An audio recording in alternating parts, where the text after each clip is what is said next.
satu argumen yang disebut dengan the problem of evil gitu, masalah-masalah kejahatan.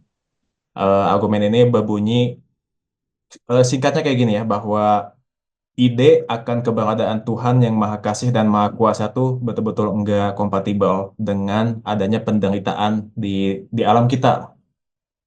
Bahwa Tuhan itu Maha Kasih, bahwa Tuhan itu Maha Kuasa, itu tuh betul-betul enggak cocok, enggak pas dengan adanya penderitaan yang melimpah di dunia ini gitu. Kalau misalkan Tuhan itu mampu tapi tidak mau untuk menghilangkan penderitaan, maka dia tuh bukan Tuhan yang Maha Kasih. Karena dia kan udah mampu nih, tapi dia nggak mau gitu loh untuk menghilangkan penderitaan.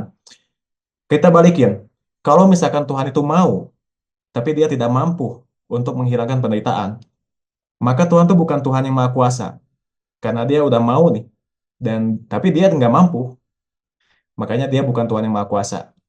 Sekarang kalau ada dua-duanya ya, kalau misalkan Tuhan itu mampu, dan Tuhan itu mau untuk menghilangkan penderitaan, maka penderitaan semestinya nggak ada. Tetapi masalahnya, ketika kita melihat dunia, penderitaan itu melimpah banget. Jadi, entah Tuhan itu bukan Maha Kasih, atau Tuhan itu bukan Maha Kuasa, atau yang lebih simpel adalah mungkin dia tuh nggak ada. Oke, gini sekarang ini kan perdebatan klasik ya sebenarnya kalau dalam Ya. filsafat itu. Maaf, Bagaimana kita bisa tahu ukuran baik atau buruk ya kalau nggak ada apa yang dipandang baik gitu. oke, let's say kita mempunyai pandangan tentang baik lah. Dan Oke, ternyata itu kita, gimana? Bagaimana kita bisa memandang itu baik kalau nggak ada objek biner yang menyertainya, baik buruk. Baik berdiri sendiri kan akhirnya nggak dikatakan dia baik. Kamu baik sebagai anak, kamu nurut kepada orang tua. Kan alam bawah sadar kita akan mengatakan kalau tidak nurut jahat gitu kan. Buruk, ya kan? Tidak nurut itu seperti apa kan akan ada modeling untuk mengatakan itu kan. Tidak nurut seperti kamu kalau diperintah kamu membantah misal ini apa dan sebagainya. Nah, ada nggak yang kayak gitu? Kalau nggak ada, maka contoh tentang baik dan buruk itu nggak ada, sirna. Gitu. Jadi buruk itu sebagai keberadaannya untuk menegaskan bahwa baik itu juga ada. Baik itu ada juga untuk ingin menegaskan bahwa buruk itu ada. Jadi kayak misal ketika pain ya, rasa sakit ya, sakit tubuh dan tidak sakit itu kan beda dengan penderitaan misery ya, sama sama kebahagiaan happiness gitu. Nah, itu kan lebih lebih abstrak. Nah, penderitaan sendiri bisa nggak kebahagiaan sendiri kebahagiaan bisa nggak dipahami tanpa penderitaan, tanpa ada penderitaan yang menyertainya gitu. Jadi ketika kita membangun satu argumentasi untuk mendalilkan Tuhan itu tidak adil ya, karena ada penderitaan di alam semesta, loh justru karena ada penderitaan, perspektif tentang kebahagiaan itu dikenali, gitu. Dikenali. Jadi akhirnya misal Buddha misal, akhirnya dia membangun satu kebahagiaan yang sejati yaitu nirwana. Ketika kebaikan dan keburukan itu sudah menjadi satu yang fana gitu, sudah yang ukurannya dengan dunia. Menjadi satu perspektif teleologis. Karena misal dia mendefinisikan bahwa alam ini murni tentang penderitaan saja. Bahkan penderitaan itu diterima loh. Jadi ketika ada orang yang mengatakan bahwa ya nggak bisa dihilangkan penderitaan itu, penderitaan oleh Buddha diterima dan menjadi satu perspektif teologis kan. Kenapa bagai, dihilangkan kalau bisa diterima gitu? bagaimana pendapat Mas ketika ada orang yang bilang bahwa kan Tuhan tuh Maha Kuasa, jadi dia bisa membangun otak kita untuk lebih mengenal kebahagiaan atau kebaikan tanpa harus mengalami penderitaan. Soalnya kan tadi saya nangkap jawaban Mas tuh bahwa ya Tuhan itu mengizinkan penderitaan, penderitaan itu ada supaya kita bisa lebih mengapresiasi apa yang namanya baik gitu kan. Enggak itu pertanyaan yang menurut saya falasi Mas atau enggak lengkap logikanya begini. Bagaimana kita bisa memahami kiri kalau nggak ada kanan? Tangan kiri saya nggak ada. Kalau nggak ada kanan, maka kiri hanya dipandang tunggal, ada gitu aja. Bagaimana kita bisa memahami adanya satu happiness yang dituju atas konsekuen konsekuen kita mengikuti Tuhan, sementara nggak ada konsepsi tentang penderitaan. Akhirnya malah tidak logis ketika misal dihapuskan saja penderitaan yang ada di alam semesta sehingga kita fokus pada kebahagiaan. Loh, kebahagiaan nggak akan dikenali gitu loh. Kalau penderitaan itu nggak ada. Ya coba jelaskan. Bagaimana kita menyebut kiri ketika konsep kanan itu nggak ada. Misal gitu. Bagaimana kita nyebut kiri? Jadi Ini itu aja bukan kanan lagi gitu. jadi maksud Mas adalah gak mungkin ada satu dunia di mana kita hanya mengenal kebaikan doang, karena kebaikan itu nggak ada kalau misalkan nggak ada penderitaan. Persepsi kita tentang kebahagiaan yang sifatnya individu itu yang harusnya kita koreksi. Apakah kebahagiaan dalam perspektif individu itu sama dengan konsepsi kebahagiaan yang dipikirkan oleh agama? Kebahagiaan yang sifatnya individu biasanya kita tidak mau untuk menderita. Kalau ingin kaya tidak mau untuk bekerja, begitu maksudnya. Apakah begitu? Tadi rasa untuk menolak rasa sakit atau rasa ini yang sifatnya itu bahkan itu misal kita kan untuk sehat aja kita butuh workout kan, butuh butuh ke gym apa. Itu kan menderita sebenarnya. Nah, hal-hal yang sifatnya sentimental yang sangat traumatik ini biasanya ditolak. Yang biasanya menjadi trauma yang membuat orang itu akhirnya menolak agama padahal ketika hidup di dunia ini dengan model-model biner ya, tidak mungkin kita tidak membangun perspektif biner atau paradok dalam membangun dunia ini untuk menilai Tuhan. Maka kebahagiaan Tuhan itu sebenarnya yang melingkupi atas ketabahanmu dalam penderitaan, kesenanganmu dalam kebahagiaan, bahkan menderitanya kamu ketika berada pada situasi yang senang itu juga termasuk bagian dari apa yang membangun perspektif tentang kasih Tuhan misal gitu ya. Bagaimana misal tentang Yesus yang kemudian dia menderita, tapi apakah dia penderitaannya itu tidak akan membawa dia pada satu kebahagiaan yang tertinggi, hakikat, hakiki ya, tentang surga misal. Bagaimana Jadi, kalau mm, maaf saya potong, bagaimana kalau agama tuh udah ngasih batasan yang jelas loh bahwa ini penderitaan gitu. Kayak misalkan teman saya dulu pernah cerita cara dia memahami agama. Saya nggak bakal bilang agamanya bilang gini ya. Saya cuma mau bilang dia menginterpretasikan agamanya kayak gini gitu loh. Dan dia bilang bahwa Tuhan itu nggak mungkin kasih cobaan melebihi batas kemampuan kita. Itu kan udah ngasih batasan nih bahwa Tuhan tuh nggak mungkin ngasih cobaan yang melebihi batas kemampuan kita gitu loh. Tapi kita melihat bahwa ada banyak banget orang yang sampai gila gitu. Yang gila kan dia membuktikan bahwa dia tuh nggak mampu untuk menahan beban hidupnya itu gitu loh. Lebih parah lagi bukan cuma gila, bahkan ada jutaan orang yang meninggal karena kelaparan. Maksudnya Tuhan yang dipahami oleh ayah saya dulu itu adalah Tuhan yang nggak mungkin meninggalkan umatnya. Umatnya tuh pasti bakal dikasih rezeki lah. Tetapi ketika kita melihat sejarah Eropa katakanlah di abad ke-17, itu bukan cuma satu dua, tetapi jutaan orang meninggal karena kelaparan. Nah, ini bagaimana menurut Mas? ya saya kalau kalau agama kemudian dilarikan ke hal-hal yang sifatnya itu ritus atau kata-kata yang sifatnya kata-kata motif yang berbasiskan misal kitab gitu ya itu saya ndak bisa berkomentar ya karena saya sendiri juga posisi abstain pada wilayah yang semacam itu. Saya merumuskan ulang bangunan bangunan teologi saya di wilayah-wilayah yang agama dijadikan sebagai dasar nasihat begitu kan. Apakah isi dari agama itu begitu itu harus juga dikritik. Maksudnya kritik itu tidak juga berlaku pada orang-orang yang menolak Tuhan, tapi juga orang-orang yang bertuhan sendiri ketika mengargumentasikan uh, kebertuhanan, tapi imajinasinya adalah imajinasi material. Misal begini, Tuhan tidak akan melampaui apa tadi?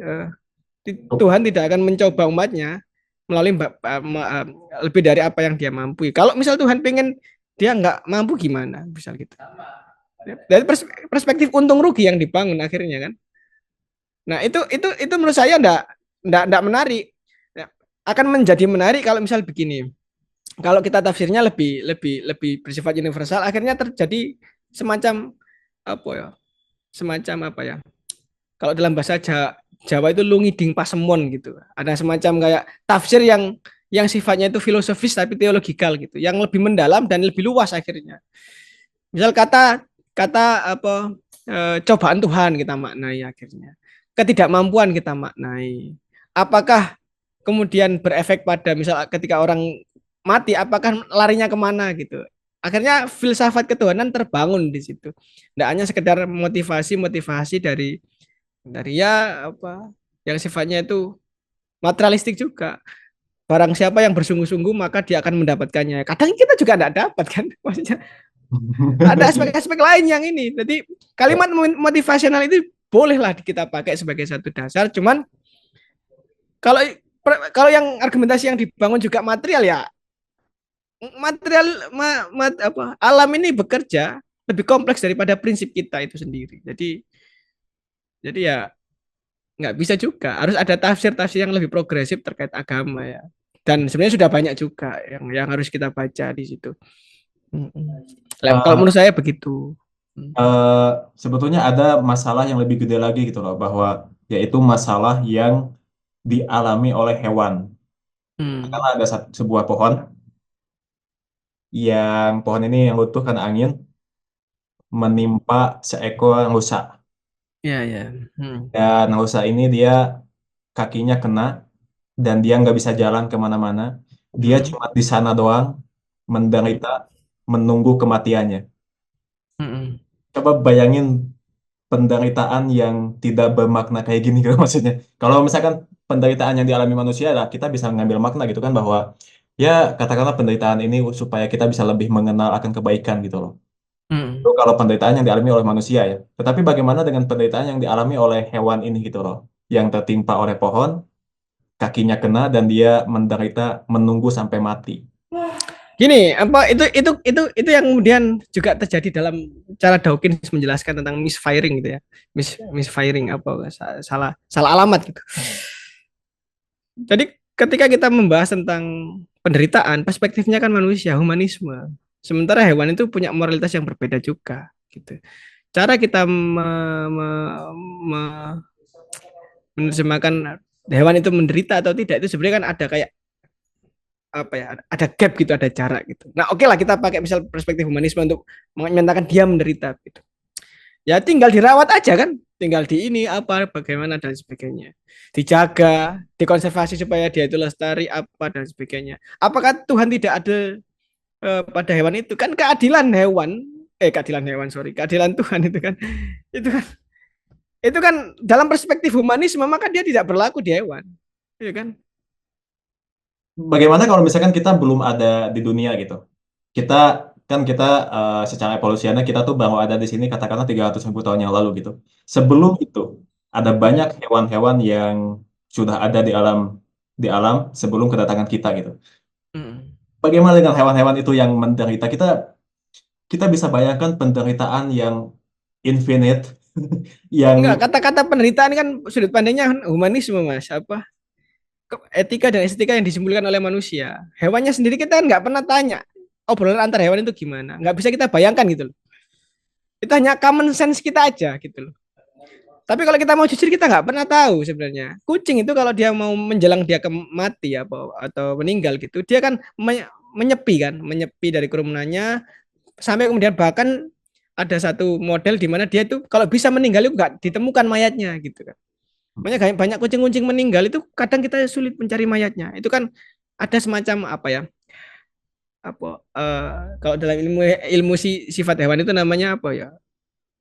ya, tapi Atoisme atau gini. Hmm. tapi poin saya adalah bahkan ketika kita tidak menganggap bahwa mereka itu menderita, mereka tuh tetap menderita kan?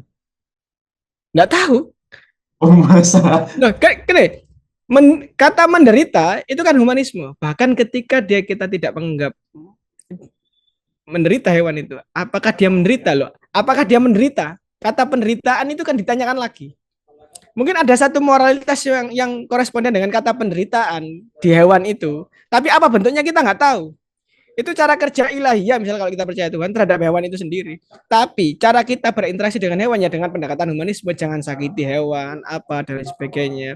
Kalau ada hewan yang kayak gitu, yang kemudian dia dengan model seleksi alam kan alam ini kan rumit ya Mas ya. Hewan perlu dimakan oleh hewan yang lainnya. Apakah itu penderitaan?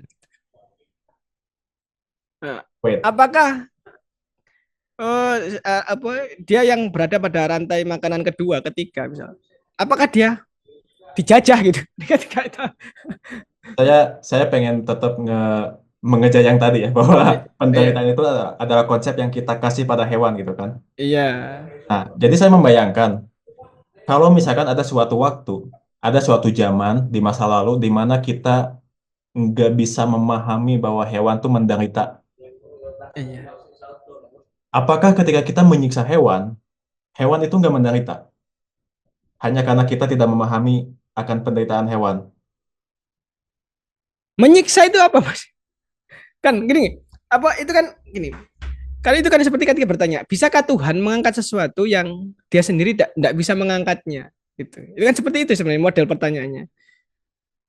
Bisakah kalimat bisakah sendiri ketika logikanya adalah bahwa Tuhan itu maha kuasa, kata bisakah sendiri kan ada semacam falasi di situ. Misal gini, misal kita kita beranggapan bahwa moralitas hewan dan manusia itu berbeda. Menyiksa, kata menyiksa itu bayangan kita adalah moralitas manusia. Oke, Nah, gitu. saya akan mencoba untuk mendefinisikan menyiksa itu apa ya. Iya. Eh, saya pernah bekerja di dan pada saat itu ada sedikit insiden. Hmm. Insidennya adalah bahwa ada satu alat eh, kayak forklift menggeleng apa sih geleng bahasa Indonesia ya ampun me- Melindas. melindas Hmm. melindas anjing mas. Hmm. Dan ketika anjing ini terlindas, si anjing ini kita bisa melihat bahwa dia tuh kesakitan dan dia berteriak gitu, Bel. Nah, saya mendefinisikan perasaan tersiksa itu adalah kayak gitu. Berteriak, mukanya kelihatan kesakitan, keluar darah, dan sebagainya. Tanpa itu adalah perasaan menyiksa kan? Mas bisa sepakati Ya definisi. sepakat, saya sepakat dengan pendekatan humanistik. Saya juga pasti kasihan melihat itu apa dan sebagainya gitu. Nah, Cuman ketika itu dihubungkan dengan keadilan Tuhan itu loh, itu yang akan menjadi rumit gitu loh Mas. ya, tapi poin saya adalah kita meskipun Kan awalnya kan tadi kan tentang tesis tentang kebertuhanan. ya, Maksudnya apa ketika kita mencontohkan hewan itu? oh iya ya. Nah, Maksud saya adalah, well, argumen yang dipakai oleh ateis adalah salah satunya ini bahwa bagaimana bisa Tuhan yang diklaim Maha Kasih dan Maha Kuasa, tetapi menciptakan dunia yang betul-betul maaf terkutuk seperti ini gitu loh, yang betul-betul melimpah penderitaan yang mungkin gak bermakna. Kayak misalkan kalau misalkan kita ngomongin penderitaan, mungkin ada maknanya ya buat kalau buat kita gitu. Misalkan penderitaan yang saya alami mungkin ditujukan Tuhan supaya saya bisa mengenal lebih kebaikan. Karena kalau nggak ada penderitaan, nggak mungkin saya mengenal kebaikan gitu. Tapi ini hewan loh, hewan yang menderita. What kind of meaning apa sih yang bisa diraih oleh penderitaan meaningless ini gitu? Makna apa yang bisa kita ambil dari penderitaan yang tidak bermakna ini gitu loh. gini, makanya itu apa komunitas yang disebut sebagai manusia itu ya dan komunitas yang disebut sebagai hewan itu punya cara kerja dan moralitasnya masing-masing dan kesulitan kita memahami batin hewan itu kayak gimana satu ya itu satu premisnya yang kedua adalah apa yang kita sebut agama adalah model pendekatan teologi humanistik ya kan ada kitabnya ada apa dan sebagainya kira-kira kitab itu diturunkan kepada siapa nah secara intelektual kita akan mudah sekali menyimpulkan itu untuk manusia mengatur alam semesta dan lain sebagainya maka ketika ada hewan yang kesakitan harusnya pakai psikologi humanistik juga ya tolong jangan dimaknai bahwa Tuhan tidak adil gitu loh nah, nah, nah kemudian apakah dengan adanya hewan yang menderita itu bahwa akhirnya Tuhan itu tidak adil begitu. Ingat kata kita tadi kan sudah berawal dari satu konsep. Apakah penderitaan yang kita katakan itu bisa berdiri kalau nggak ada perspektif tentang kebahagiaan? Kan awalnya kan konsepnya begitu. Apakah kita bisa membayangkan ada kanan kalau nggak ada kiri? Apakah kanan itu bisa berdiri sendiri tanpa adanya kiri? Yang ada kan hanya ada gitu. Nah ada sendiri itu apa gitu? Maksudnya bagaimana kita bisa memahami penderitaan kalau nggak ada kebahagiaan? Begitu pula ketika kita mendambakan satu kebahagiaan, kalau nggak ada penderitaan ya nggak bisa. Nah, akhirnya para filsuf itu mengklasterkan apa yang sebenarnya kita inginkan gitu. Oh, ternyata keinginan kita adalah kebahagiaan. Maka ketika imaji tentang kebahagiaan itu diwakili oleh Tuhan Sang Maha Bahagia, maka hidup menuju kebahagiaan itu lebih lebih bersifat eksistensial daripada hidup menuju ketiadaan yaitu penderitaan. Maka imajinasi tentang agama, tentang Tuhan itu sebagai satu maha yang maha adil, maha baik, maha kasih, itu adalah imajinasi tentang teleos. Bukan berarti penderitaan itu hilang, bukan begitu. Tentang kesejatian dari eksistensi kita. Bahwa kita yang melakukan yang terbaik untuk diri kita sendiri, misal baik, buruk. Buruk selalu kita hindari. Dalam kacamata personal kita melakukan hal yang terbaik minimal untuk diri kita sendiri atau hal yang makanya moralitas kan apa fitrah moralitas kan ada 4 ya. Ada yang kemudian disebut sebagai intelektualitas atau curiosity, seksualitas, moralitas, dan satu lagi kan cinta, kesempurnaan, kesempurnaan. Jadi itu sebagai satu yang membuat kita eksis gitu atau ada semacam teleos existence gitu. Nggak ada orang yang pengen buruk itu nggak ada. Apapun definisi buruknya. Itu yang menjadikan kenapa kok Tuhan nggak maha buruk gitu. Nah, kan aneh ketika Tuhan maha buruk ya kan. Maha atau maha mencuri gitu kan aneh. Karena mencuri itu nggak sejati. Sementara argumentasi tentang penderitaan dan kebahagiaan itu harus ada, dua-duanya itu harus ada untuk dipahami gitu. Bahwa nggak mungkin kita mendambakan satu kebahagiaan kalau nggak ada penderitaan. Nggak mungkin penderitaan kita pahami juga kalau nggak ada kebahagiaan sebagai teleos gitu. Saya kira itu kalau misalnya bulat, mohon maaf. Gak apa-apa, gak apa-apa. Ya saya nangkapnya masih kayak tadi sih bahwa ya kita butuh butuh penderitaan untuk mengenal apa itu kebaikan. Dan itu adalah salah satu teodisi yang bagus juga untuk menjawab the problem of people ini gitu loh. Ya, tidak hanya butuh, memang niscaya ada untuk apa itu kebahagiaan. Kalau butuh kan sifatnya kan utilitas ya, harus apa fungsional. Tapi memang niscaya ada penderitaan itu kalau mau kebahagiaan itu ditempuh gitu. eh Mustahil nggak ada satu dunia di mana nggak ada penderitaan, yang ada cuma kebaikan doang. Ya enggak, berarti bukan dunia yang kita bayangkan hari ini gitu. Di mana kita pasti masih pakai kategori gitu kan. Berarti berarti kalau misalkan nggak mustahil, berarti bisa dong, mungkin aja dong bahwa Tuhan tuh menciptakan satu dunia di mana cuma ada kebaikan doang gitu loh, tanpa ada kejahatan. Tapi apakah kebahagiaan itu maksudnya adalah saya bahagia ketika saya dipuji pacar saya gitu misal atau dipuji orang tua saya. Otomatis kalau tidak dipuji menderita. Apakah dengan dalam pengertian yang semacam itu? Saya membayangkan dunia seperti surgawi, di mana di sana kita Nggak bisa. Imajinasinya tetap material. Ada sungai di sana, ada apa. Tapi sebenarnya itu hanya analogi aja. Misal begini, ada satu buku dari Rumi ya, Jalaluddin Rumi. Dia menjelaskan begini. Analoginya itu sederhananya begini. Ketika seorang bayi yang ada dalam perut dijelaskan, wahai bayi yang ada dalam perut, kamu tahu nggak? Dia terilhami dari kalau apa ya? Khalil Gibran atau Rumi ini saya tolong di cross check misalnya kalau ini ya teman-teman melihat ya. Wahai bayi yang ada dalam perut ya. Tahukah kau luasnya dunia di luar perutmu? Apa? Saya nggak tahu. Kira-kira seluas apa dia? Bermiliar-miliar kali tempat yang kau jadikan pijakan untuk makan. Gitu. Nggak mungkin. Nah, bayi itu dia juga nggak mungkin tempat itu ada.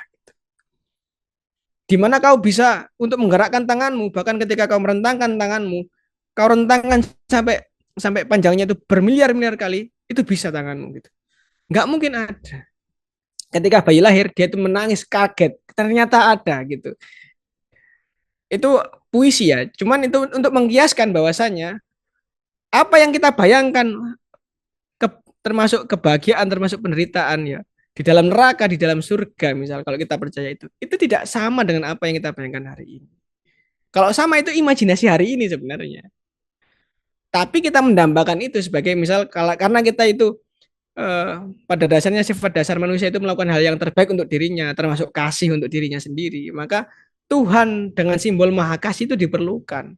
Bukan Tuhan yang maha jahat gitu. Itu yang membuat agama itu logis gitu. Bayangkan kalau Tuhannya itu maha ada aja nggak menyimpulkan atas dasar watak atau fitrah manusia, maka ya nggak logis justru. Itu saya kira jawaban saya.